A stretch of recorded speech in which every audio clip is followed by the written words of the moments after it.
I'm Hallie, a 34-year-old graphic designer living in a cozy craftsman-style house in a leafy suburb outside Seattle. Picture a place where the air smells like pine, neighbors wave from their porches, and the local coffee shop knows your order by heart. That's my world, or it was, until it turned upside down. I'm here to tell you a story about trust, betrayal, and finding out just how tough you can be when life throws you a curveball.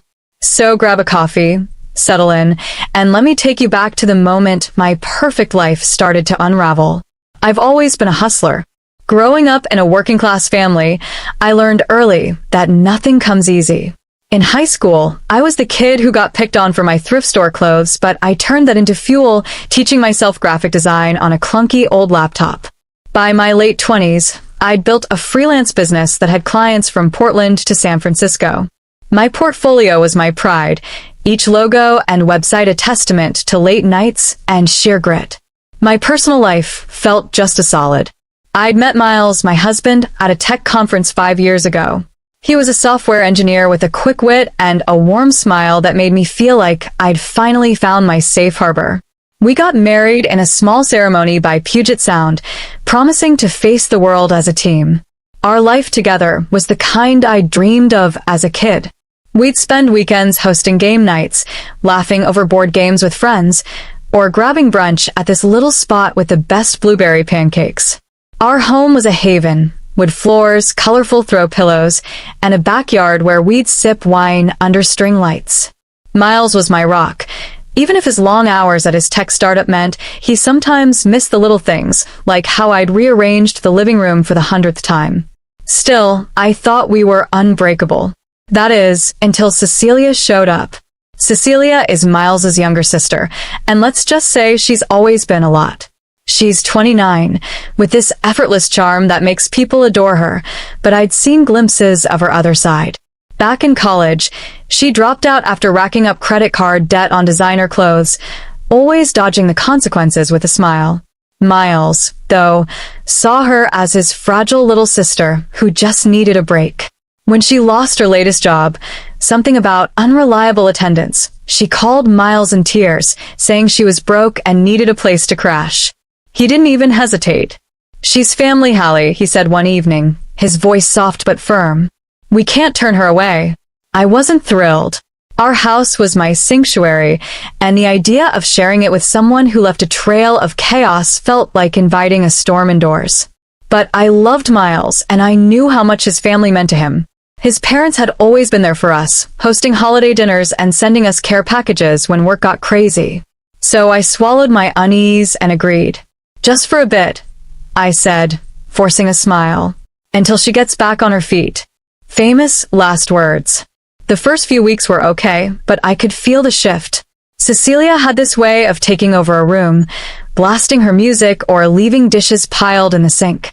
She'd borrow my stuff without asking, my favorite scarf, a pair of earrings I'd splurged on for client meeting, and act like it was no big deal. "Oh, I thought it was communal," she'd say with a laugh that made my skin crawl. I tried to brush it off, telling myself it was temporary, but it was like she was testing me, seeing how far she could push. One morning, as I was getting ready for a big pitch, I reached for my lucky jade necklace, the one I'd bought to celebrate landing my first major client. It was gone. I tore through my jewelry box, heart racing, until I found it tangled in Cecilia's laundry basket. "I must have grabbed it by mistake," she said when I confronted her, her eyes wide with fake innocence. Miles was in the kitchen, scrolling through his phone, and when I looked to him for support, he just shrugged. "It's just a necklace, babe. She didn't mean it." That moment stung. I'd spent years building a life where I felt safe, respected, and in control, and now it was slipping through my fingers. I wanted to scream, to demand that Miles see what was happening, but his dismissal made me doubt myself. Was I overreacting? Was I the one making things harder than they needed to be? Deep down, though, I knew something was wrong. Cecilia wasn't just careless. She was crossing lines, and I was starting to wonder how far she'd go. Things went from bad to worse faster than I could have imagined. Cecilia's little, borrowing habits didn't stop at my necklace. My favorite wool scarf, the one I'd bought on a whim during a rainy weekend in Portland, turned up in her room, crumpled under a pile of her clothes. Then my go-to lip gloss, the kind that costs more than a decent bottle of wine, vanished from my bathroom counter. I found it in her purse, half-used, like she had every right to it. Each time, she'd flash that same fake apologetic smile. "Oops, my bad," she'd say, like it was all a big joke. But it wasn't funny to me. This was my home, my space, and she was treating it like her personal shopping mall. I tried talking to Miles about it one evening after work. We were in the kitchen, him stirring a pot of pasta while I chopped vegetables, the air thick with the smell of garlic. "Miles, she's taking my stuff without asking," I said, keeping my voice steady. "It's not okay." He barely looked up from the stove. "She's just settling in, Hallie. Cut her some slack. She's been through a lot." His words hit like a slap. I'd been through a lot too, building my business from nothing, dealing with clients who thought they could lowball me because I was young and female. But apparently, Cecilia's struggles were the only ones that mattered. Then the real trouble started. I kept a small stash of cash in my home office, tucked in a locked drawer for emergencies, bills for unexpected car repairs or last-minute client dinners. One morning, as I was prepping for a meeting, I noticed $30 was missing. I counted twice, thinking I'd miscounted, but the numbers didn't lie. A few days later, another $60 was gone. My stomach churned. This wasn't about a scarf or a lip gloss anymore. This was theft. I confronted Cecilia that evening, catching her in the living room scrolling through her phone. "Have you been in my office?" I asked, my voice sharper than I meant it to be. She looked up, her face all wide-eyed innocence. "Your office? No way. Why would I go in there?" I didn't buy it, but I had no proof. I turned to Miles, who was sprawled on the couch, half watching a basketball game. "Miles, money's missing from my drawer. This is serious." He sighed, rubbing his temples like I was the one stressing him out. "Hallie, maybe you spent it and forgot. You've been swamped with work. It happens." His words cut deeper than I expected. I'd always trusted Miles to have my back, but now he was acting like I was paranoid, like I was the problem. I went to bed that night with a knot in my chest, staring at the ceiling while Miles snored beside me. I felt like a stranger in my own life. The final straw came a week later. I'd been saving $600 for a new laptop, money I'd set aside from a big project. I kept it in the same locked drawer, separate from the emergency cash. One afternoon, after a long client call, I went to check it. The drawer was still locked, but when I opened it, the envelope was empty. My heart sank. $600 gone. I marched downstairs, where Cecilia was making a smoothie, the blender drowning out everything else. I waited until she turned it off, then said, "Cecilia, $600 is missing from my office. Did you take it?" She froze, then turned with a look that could have curdled milk. "Are you seriously accusing me of stealing? After everything your family's done for me?" Her voice was loud enough to carry, and sure enough, Miles walked in from the garage, still in his work jacket. Before I could explain, Cecilia's eyes welled up with tears.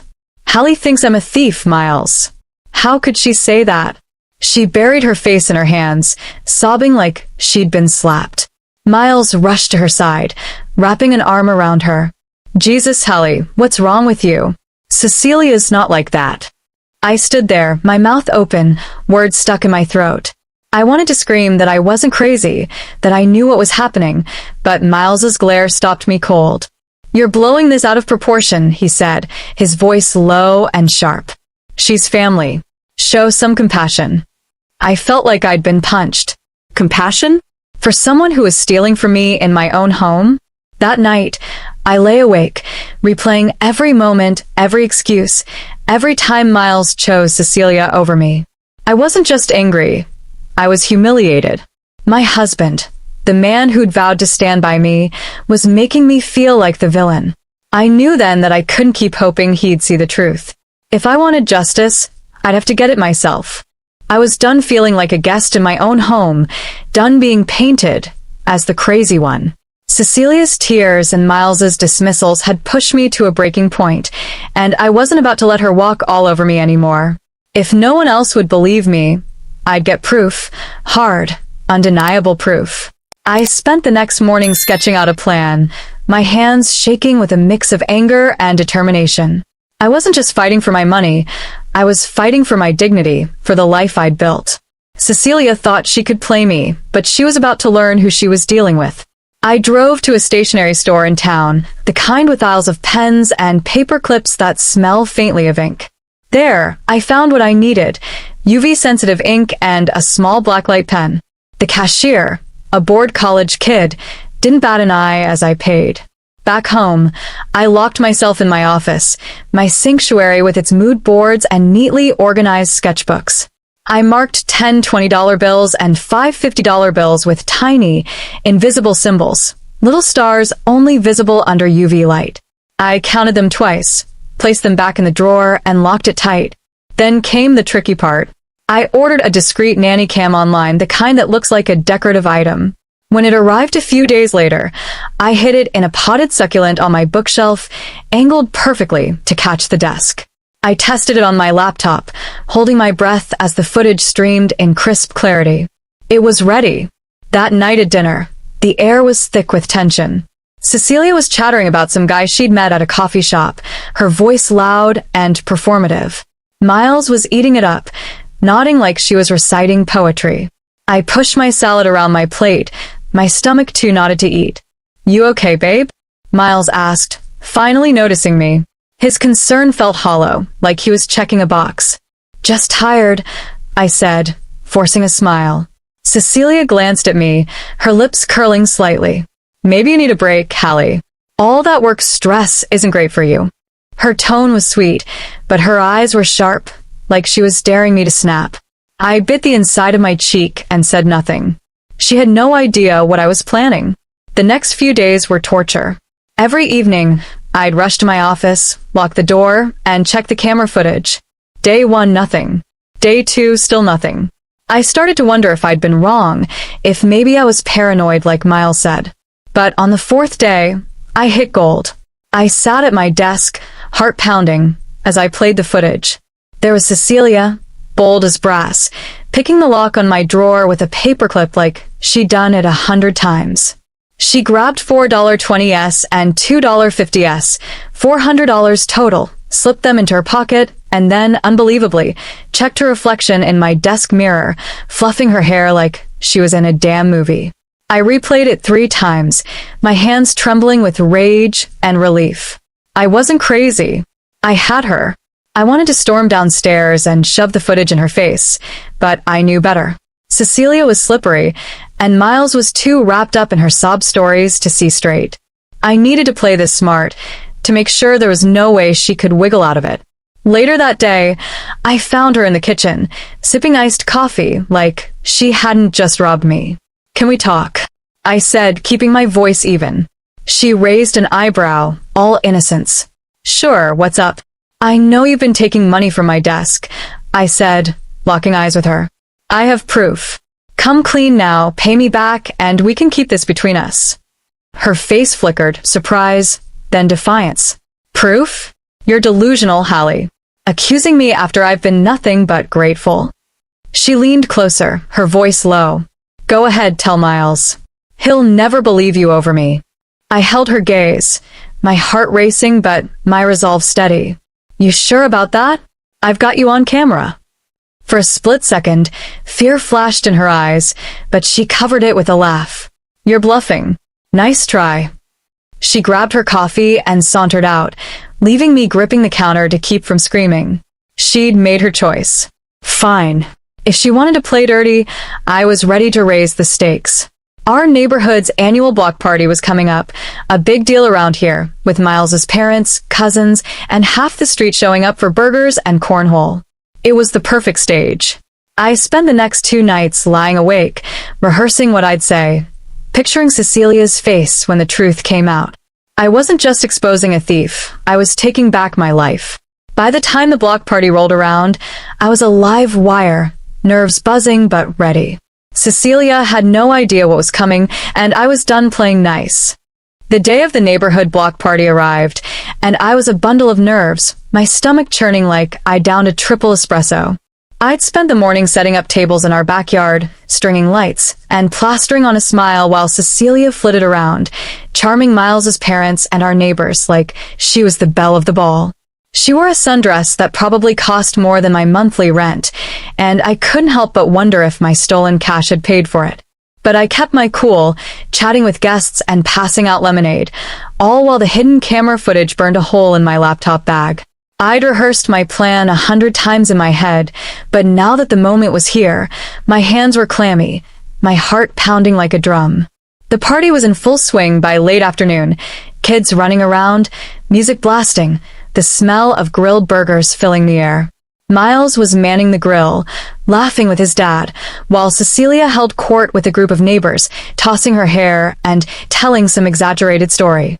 I caught her glancing at me, her eyes narrowing like she sensed something was up. She wasn't wrong. I'd given her a chance to come clean, and she'd laughed in my face. Now, she was about to face the music. I waited until everyone was settled with plates of food, the chatter at its peak.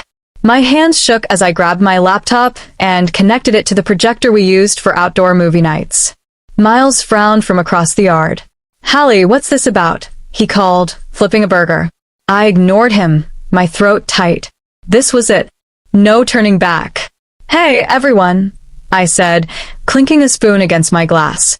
The crowd quieted, heads turning. "I've got something to share. It's important." My voice wobbled, but I pushed through. "Some money's been going missing from my office lately, and I think we all deserve to know the truth." The air went still, like the world was holding its breath.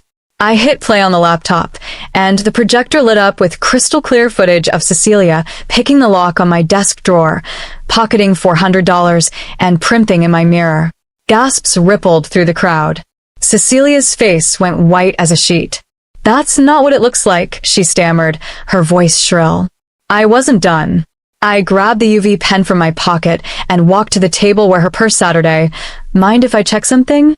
I said, my tone icy. Before she could stop me, I dumped the contents onto the table, lipstick, keys, and a stack of bills spilling out. I shone the UV light, revealing glowing stars on the marked $20s and $50s. "Funny how my marked money ended up in your purse, Cecilia." The yard exploded. Miles's mom gasped, clutching her chest. His dad started yelling, "What the hell's going on?" Neighbors whispered, their eyes darting between me and Cecilia. She crumpled, tears streaming down her face. "I'm sorry. I have a shopping problem, okay? I needed the money." Her confession hung in the air, but it wasn't the victory I'd expected.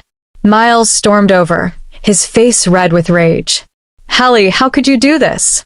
You set her up and humiliated her in front of everyone." I blinked, stunned. Humiliated her? She's been stealing from us for weeks. But he wasn't listening. His eyes were cold, like I was a stranger. "You're out of line. Pack your things and get out. I want a divorce." The words hit like a freight train. This was my home, my life, and he was choosing her, a thief, over me. The crowd was silent, their stares heavy. Tears burned my eyes, but I refused to let them fall. I turned to Cecilia, who was sobbing dramatically, Miles's arm around her. "You'll regret this," I said quietly, then grabbed my laptop and walked inside. I threw clothes into a duffel bag, my hands shaking, my heart breaking. As I headed for the door, I heard Cecilia's wails and Miles's soothing voice. "It's okay, sis. We'll fix this." I slammed the door behind me, the sound echoing like a gunshot. My world was crumbling, but something inside me sparked. This wasn't the end. It was the start of my fight. I drove away from our house with tears blurring my vision, the weight of Miles's words crushing me. "Divorce. Get out." I'd exposed Cecilia's theft, thinking it would save my marriage, my home, but instead, I'd lost everything. I ended up at my best friend Maya's apartment, a cozy place downtown with mismatched furniture and a view of the Seattle skyline. When I told her what happened, her jaw dropped. "That manipulative little snake," she fumed, pouring me a glass of wine. "And Miles? He's lost his mind." I nodded, numb, clutching the glass like a lifeline. I thought he'd see the truth. I thought he'd choose me. Maya hugged me tight. He's an idiot, Hallie. But you're not alone. We're gonna get you through this. Her words were a flicker of warmth in the cold fog of my heartbreak. The next morning, I called in sick and met with a divorce lawyer, a sharp woman named Claire Nguyen, who also happened to be my boss at the design firm. She listened to my story, her eyes narrowing. Emotional abuse and enabling a thief? We'll make sure the court knows exactly what kind of man Miles is. She filed the papers that day, citing his refusal to support me and his defense of Cecilia's crimes. It felt like a small step toward reclaiming my power, but the pain was still raw. I threw myself into work, spending long hours at the studio, designing logos and websites until my eyes burned. It was the only thing keeping me sane. Claire noticed my dedication and called me into her office one afternoon. Hallie, you've been killing it, she said, leaning back in her chair. There's a fire in you I haven't seen before. How do you like to lead our new rebranding project for a major tech client? I nearly choked on my coffee. It was a huge opportunity, the kind I'd dreamed of. I'd love to, I said, my voice cracking. Thank you. For the first time in weeks, I felt a spark of hope. Maybe I wasn't broken after all. Meanwhile, Cecilia's life was unraveling. Word spread through Miles's family that her shopping addiction had spiraled out of control. She'd started working at a boutique downtown, but got caught pocketing cash from the register to fund her habit. The owner pressed charges, and Cecilia was facing jail time. Miles, obsessed with bailing her out, was distracted at work. His startup was in the middle of a big project, but he dropped the ball, missing deadlines and alienating clients. His boss demoted him to a junior role, a humiliating blow for a guy who prided himself on his career. I moved into a small apartment near the waterfront, a bright space with big windows and a view of the ferries gliding across Puget Sound. It wasn't home, not yet, but it was mine. One evening, I adopted a scruffy tabby cat from a local shelter. I named her Karma, and she'd curl up on my lap while I worked, her purring a quiet comfort. About 6 months after the block party, my phone buzzed with a text from Miles. Can we talk? I made a huge mistake. I stared at the screen, my heart pounding. Part of me wanted to hear him grovel, but I was done. No thanks, Miles. I've moved on. Don't contact me again. I hit send, my hand steady, my chest light.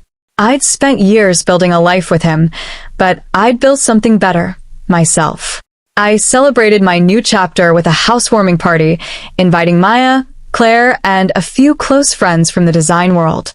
The apartment was filled with laughter, music, and the smell of homemade pizza. Maya raised a glass, her eyes shining. To Hallie, the fiercest woman I know. You took a hit, stood tall, and came out stronger. We're so damn proud of you. The room cheered, and I blinked back tears, not of pain, but of gratitude. I looked around at the faces of people who'd stood by me, who saw me for who I was. When Miles kicked me out, I thought my life was over. I said, my voice steady. But it was just the beginning. I found out what I'm made of, and it's tougher than I ever knew. As the party wound down, Maya pulled me aside, handing me another glass of wine. Any regrets about exposing Cecilia like that? I sipped my wine, thinking back to that chaotic block party. None, I said. It was messy, but I'd do it again. No one gets to steal from you your money, your peace, your trust, and walk away clean. I fought for myself, and I'd fight for anyone else going through it. Maya grinned. That's my girl. That night, as Karma snoozed on my couch, I felt a peace I hadn't known in months.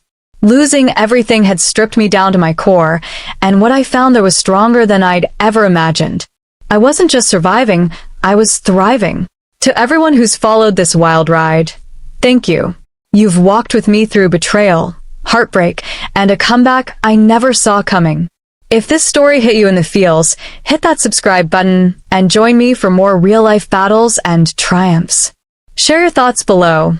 Would you have exposed Cecilia in front of everyone or kept it quiet? Your perspective might help someone out there fighting their own fight. Keep standing up for your truth, and I'll see you in the next story, where we'll tackle life's craziness together.